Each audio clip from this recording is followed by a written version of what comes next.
Number two, bringing back community care hubs.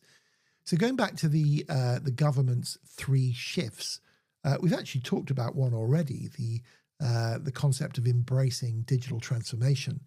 3 shifts, it's funny when I hear that. My father was a shift worker. He worked at the Michelin, and he worked mornings, noons and nights, which were his 3 shifts. But the government's 3 shifts and Wes Streeting's 3 shifts are the shift from essentially analog or non-digital to digital, and to embrace a digital transformation.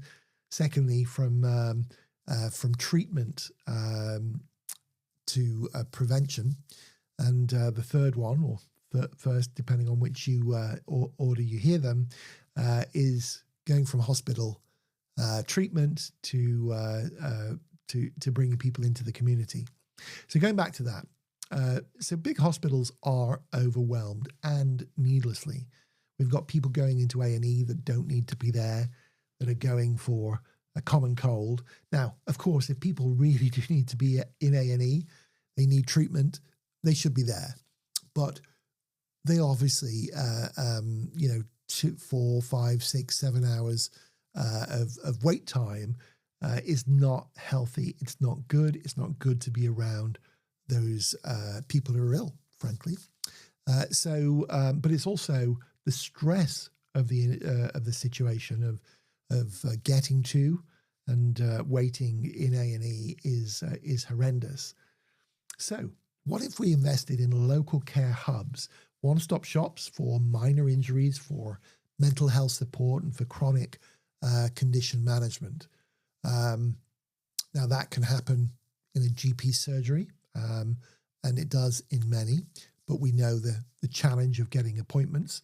It can happen in walk-in centres, like in Staffordshire, there is something called the Haywood Community Hospital.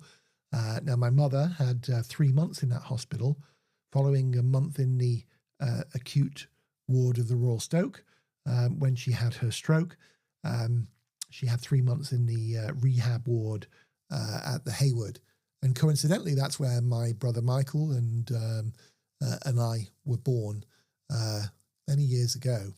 But they also have a walk-in centre. I think it opens at 7 in the morning, and it covers so many issues. You sprain your ankle, you cut your arm. I mean, there's a lot that it covers, but there's a lot that it doesn't cover, including areas of mental health. So although it's fantastic, it's limited, and often it's understaffed, and there's a 3 or 4 hour wait. And frankly, we need many more of those all over the country. But what's interesting, these centres could double up. They could be community centres while people are waiting 3 or 4 hours, and of course those wait times need to be dramatically reduced. They could be learning, they could be participating in community activities, they could be meeting neighbours, and they could be intelligently facilitated. So we'll come back to one of the other points further on about community hubs.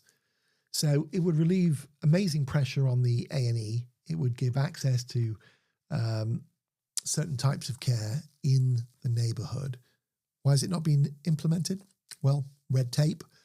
I think the NHS trusts have been poorly resourced. Obviously, it's a lot to do with investment, but we really need that investment to flow if we are going to get people away from the major hospitals and into these minor centres. And some of them are very sophisticated. But again, let's look, let's put pressure where pressure is required, and let's do a proper analysis and have a proper discussion of how this is going to occur.